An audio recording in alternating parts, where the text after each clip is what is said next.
We will now hear from Rebbetzin Goldie Plotkin, who is the co-director of the Chabad of Markham in Thornhill, Ontario, and who will discuss the spiritual and religious aspects pertaining to the issue that we're discussing here today. So first of all, it's an honor to be here. Thank you, Susan, for inviting me. B'hashgacha pratis, I was in Israel because my husband and I, shluchim of the Rebbe in Toronto, we were taking a trip from our community members from Poland to Israel. And they went home yesterday morning. Susan said, oh, there's this marriage thing at the Knesset. My passion is marriage. I'm married 32 years, and I think today's theme not only is marriage, but I think today's theme is babies. And as I speak, my daughter's in labor. So she's in Toronto, I'm here, okay, Susan. And I just want to ask everyone in this holy Israel and whoever's in this room to give a bracha for an easy delivery and healthy baby to Chayit Serlia, Rebbetzin Goldie. And even maybe when this is over, I'll be able to tell you if it's a boy or a girl. Thank you. So Maz and I started immediately when we arrived to Toronto. We started talking about marriage. We started giving classes. Now in Toronto, if you want to get married by an Orthodox rabbi, you must take classes. And it's not like you were saying just Tarat Mishpacha. That's a very small detail of a marriage. There's the communication. There's the awareness that men and women come from different planets and that they speak different languages. And how do men and women know this when they're young? And we deal specifically with couples that are not religious. That's who comes to a Chabad. And we're very comfortable in that surrounding. So one of the reasons we give these classes is because we need to tell them why marriage is worth saving. Because if you think about it, why do we get married? To buy a house? I don't know, in Toronto, men and women buy houses and they're not married. To have kids? You and I both know a lot of people who had kids without getting married. So why are we getting married? It's an amazing question. A lot of people don't know the answer.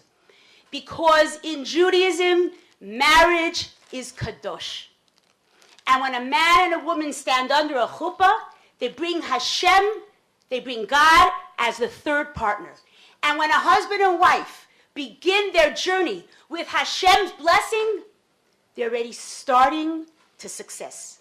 And together with the chuppah and together with marriage classes and understanding male and female, we have an opportunity to be a success. So I try to explain to them, how do we know what's kadosh?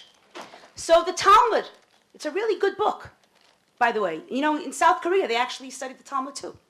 The Talmud tells us that 40 days before a baby is born, a voice rings out in heaven and says, the daughter of so-and-so will marry the son of so-and-so. So what is the Talmud telling us? That in Shemayim, in heaven, there's a neshama. It's comprised of a male and a female. At birth, the neshama splits. A little girl gets the female soul, and a little boy gets the male soul. And for the next 20, 30, or 40 years, they look for each other. They're looking for a lost item. The other day, I was in Israel, and I took off my diamond ring to wash, and I lost it. Okay, I just got it from my husband. It's a very expensive ring. You can imagine. I was going crazy. I ran all over the streets of Yerushalayim looking for my ring, and when I found it, I was like, oh, I found my ring.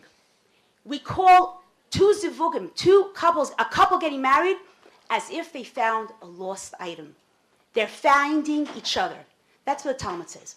So the Talmud explains that these are soulmates. They're not just sporadic people that bump into each other and they fell in love. This is the female soul met her partner and they get married. The Zohar goes even deeper and says that it's palga de gufa, that they're actually one body. We know when Adam and Chava were created, they were born together as an androgynous being. And then Hashem put Adam to sleep and separated them. So when a couple gets married, it's not just a soul reunion, it's a physical body reunion. And that's when you look at some couples, and Susan, you and I were having dinner last night, and you said your parents had such an amazing relationship. When you look at older couples, they begin to look alike. They sound alike. They have the same mannerisms. One can finish the other one's sentences. So it's soul and body. When one of us hurts, the other one feels the pain. The Tzaddik Rabbi Yehuda Levin actually says, he tells the story when he went into the doctor's office, his wife's foot was hurting, and he says to the doctor, "Doctor, can you please help my wife? Her foot hurts us. Her foot hurts us." It's not my husband, that man, he's in pain. I'm in pain when my husband's in pain.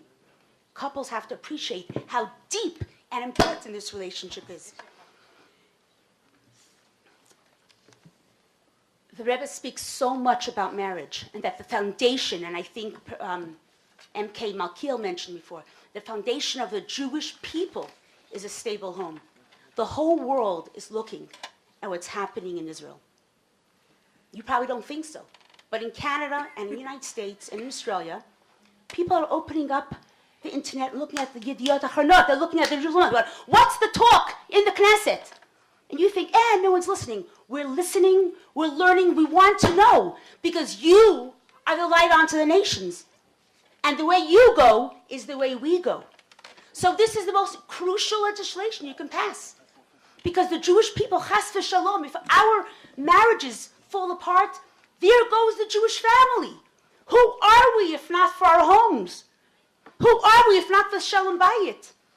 So this legislation is so crucial and so important that in Metz Hashem, I plan to go back to Canada, and I will make sure that I will pass something as well in the Canadian government in Ontario, and I hope that I will take your message to Canada, and from there it will continue. It will have a rippling effect. I want to conclude with a story that actually happened here in Israel. A few years ago, when Israel was fighting in the Lebanese army, they called up, all the young men, all men. And there was a young husband that had just got married 4 months earlier. He goes up to the army, and unfortunately, he's hit with a bullet. He's rushed to the hospital, and they tried to save his leg, and they couldn't. And they had to amputate his right leg. He's sitting in the hospital bed recovering, and he texts his wife, and he says to her, "Matek, I love you so much, and we have such a beautiful marriage, but I have to tell you the truth. I just had an operation and they amputated my leg. You are such a young, beautiful woman.